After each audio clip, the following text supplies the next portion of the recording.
Hello, and welcome to another video from the 24/7 Hustle with Tavarie from Love Matter Tees. Now, you can reach me at lovemattertees@gmail.com. The email will be in the link below. Let's get started. Starting your own t-shirt biz. Now, I will let you know this. Whether it's a t-shirt business or any other type of business, it is truly a hustle. Now, the definition of hustle: to proceed or work rapidly or energetically, to have the courage, confidence, self-belief, and self-determination to go out there and work it out until you find the opportunities that you want in life.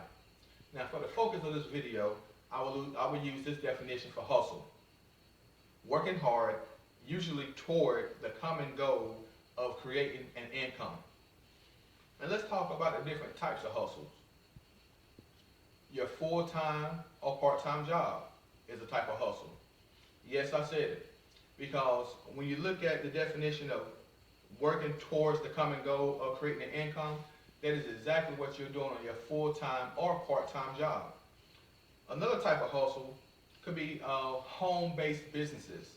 Home-based business such as Rodent and Fields, Herbalife, and a lot of the other home-based businesses out there.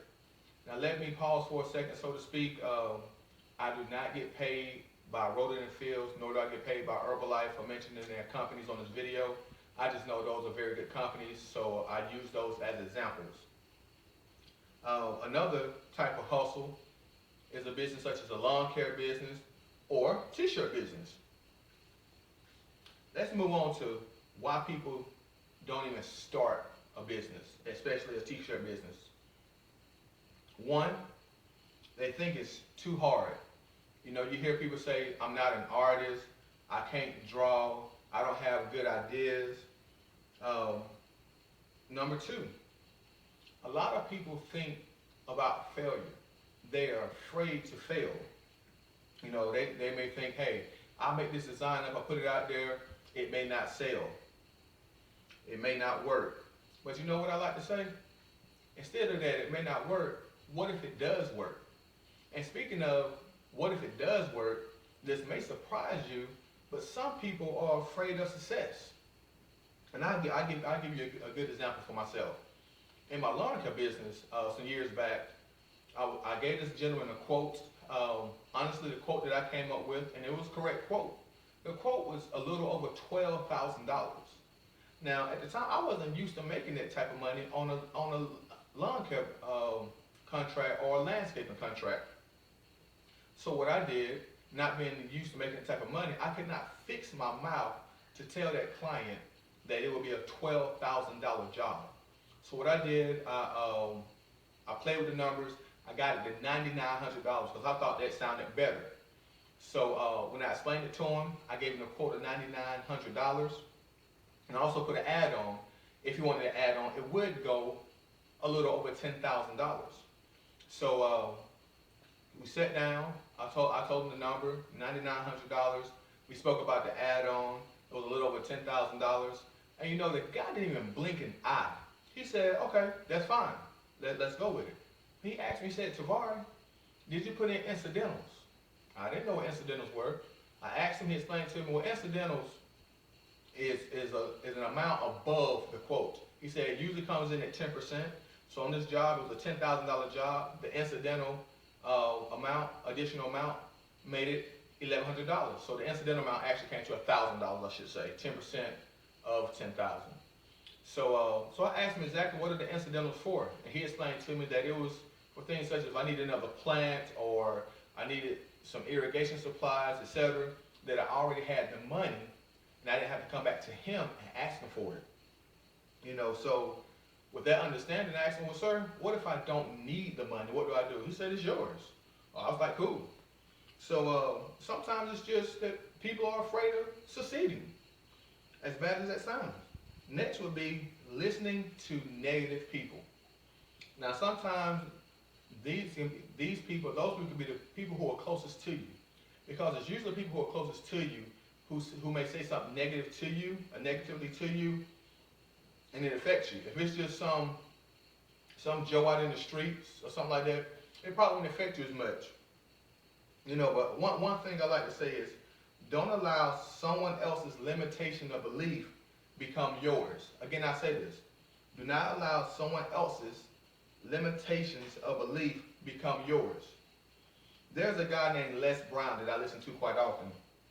He said that the opinions of others does not have to become your reality.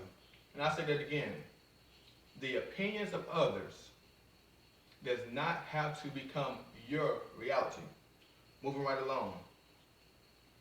So why do some people start but quit too soon?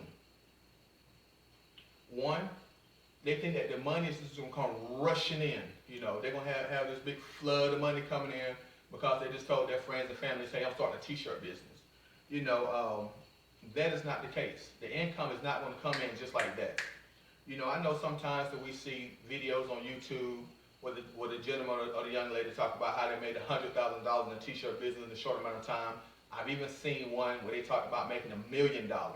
You know, but like I said, we see the end results. A lot of times we don't see what those people went through to get to that. You know, sometimes what we don't see is that they may have almost had to shut their business down, or they may even shut their business down and start it again. So, yeah, the wealth is not going to come in just like that, okay? Sometimes people take it personal. Well, Tavarie, what do you mean by that? All right, you make a design, you know, and it doesn't sell. Or people say they don't like the design, etc. We take it personal. Give you a little advice here. Take away the emotional aspect of it. It has nothing to do with you. Think about this. What if you make a design, you put it out there, and you get 1,000 orders for it just like that? Do you think that person is going to go look for your picture because you made that design? No, it doesn't work like that. So in the same token, if they do not like your design, they're not going to look for your picture either. So remember, don't make it personal. It has nothing to do with you. Another thing is, people think it's going to be easy. Once again, we watch a lot of YouTube videos. We see the headings of starting your t-shirt business is pretty easy. This and this, this and that. That is not the case. So a lot of people, they just fail to put in the amount of time that is needed to actually build up the t-shirt business, to get clients, do marketing, and things such as that. Stay tuned for the next video from the 24/7 Hustle, where we'll talk about ways to help you get started with your own t-shirt printing business. I mentioned before a gentleman named Les Brown. I quoted one of his quotes, which was, other people's opinions does not have to become your reality. Now what I would do in the links below, I would always add a motivational link that you can go look at if you choose to do so. So please hit the like button, subscribe, and as always, have a great day and many blessings.